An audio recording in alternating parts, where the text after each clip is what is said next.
In this video, we're going to look at other ways to enter notes and different types of notes into MusesScore. In the last video, we saw how you could enter into note entry mode by clicking on the N here for note entry in the toolbar, and that would put you into note entry with the default quarter note and show you your note entry cursor.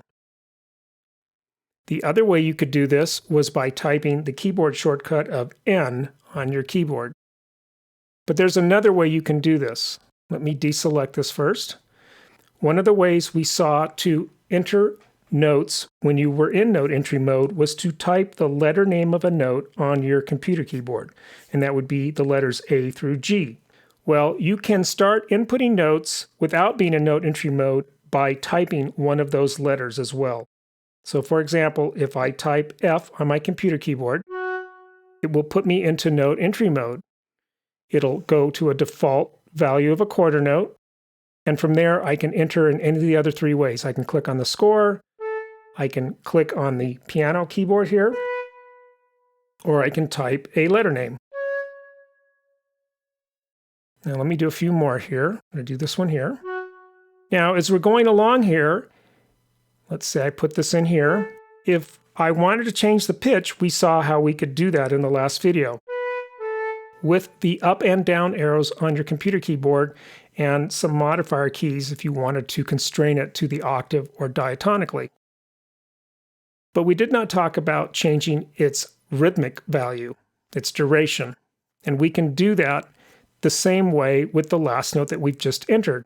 It's still highlighted in blue, so we can alter it. And the way we alter its duration is through the Q and W keys on the computer keyboard. Q will take the value and cut it in half. W will take the value and double it. So for example, here I have a quarter note. If I type Q on my keyboard, it will cut that quarter note in half and make it an eighth note. If I type Q again, it will take the eighth note and turn it into a 16th. Now, if I were to type W now, it will take that 16th and turn it back into an eighth note. And if I type it again, it'll turn it back to a quarter note. So it's doubling the value. So if I type it now from its original value of a quarter note, it'll turn it into a half note. And this will keep going up and down through all of the notes that are available. Let's go back to a quarter note. So I'm going to type Q. Let me enter another note. Now let's say here I wanted to have a dot added to this note. I can do that by holding down the Shift key and W, and it will add a dot. Let me hit Command Z to undo that. And if I hit Shift Q, it will make it a dotted eighth note. And let me hit Command Z and undo that as well. Another thing that I should mention about the Q and W keys is that if I change the value here, let's say I make this an eighth note, the value of the duration has changed here in the note selection menu. So if I kept on going, unless I made a change, again with either QW or one of the number keys corresponding to a note or up here, it'll stay with the eighth note here. Let's say I wanted that to actually be a quarter note. Now, in a way, this can kind of speed things up.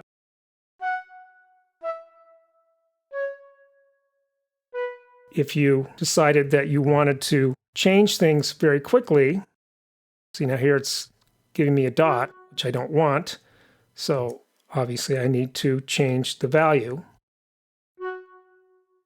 But it allows me to change durations very quickly, especially if I'm just going from one value to its half or to its double.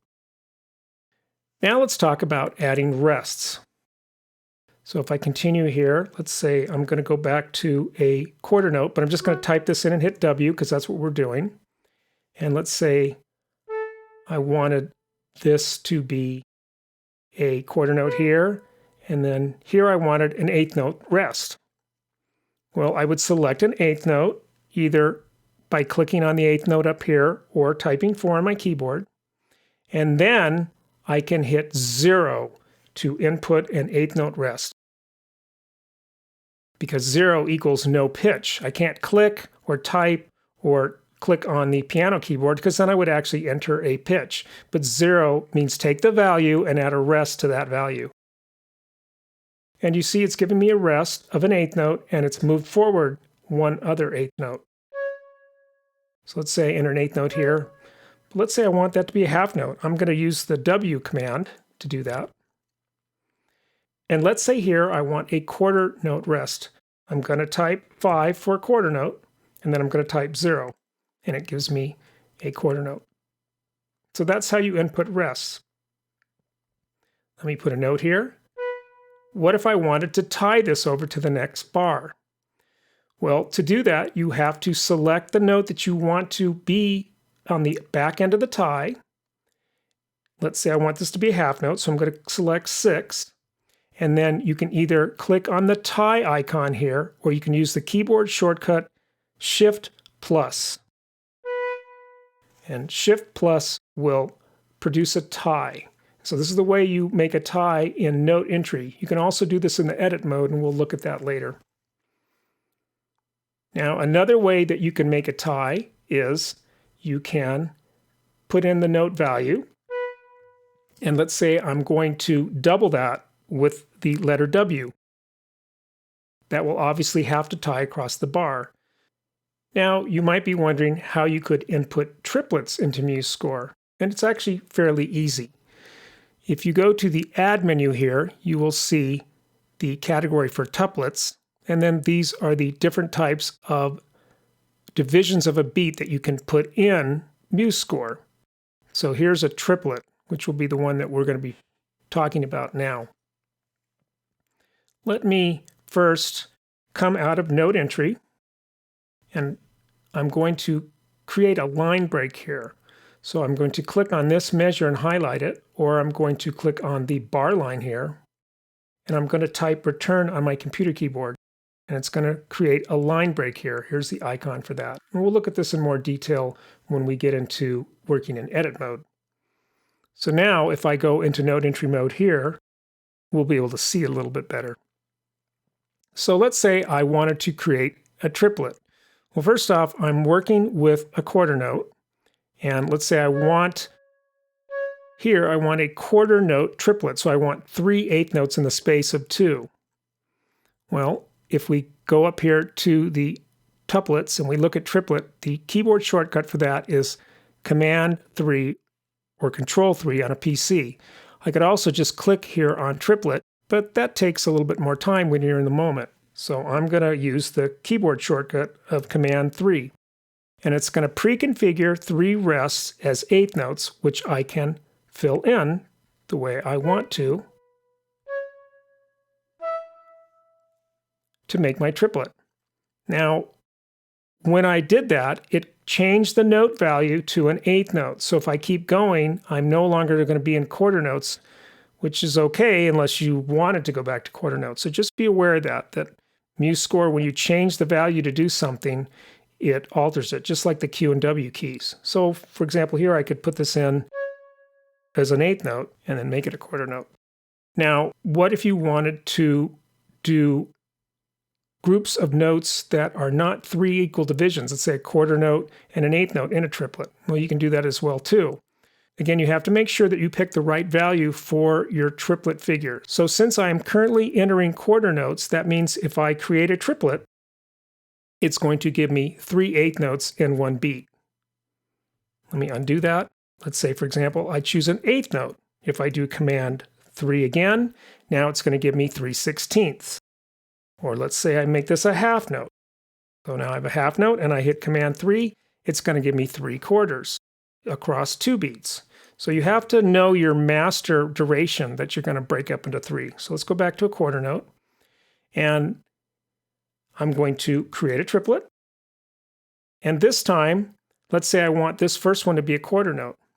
Well, there's 2 ways of doing this. I could either change it to a quarter note right here, and then go ahead and input it, and then change it to an eighth note.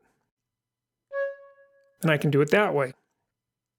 Let me make sure that I'm using a quarter note again. I'm going to create another triplet. The other way I can do this is I can put in an eighth note, and then I can hit W, and that lengthens it, but then I still have to go back to an eighth note. And this will work the other way. Once again, quarter note, triplet.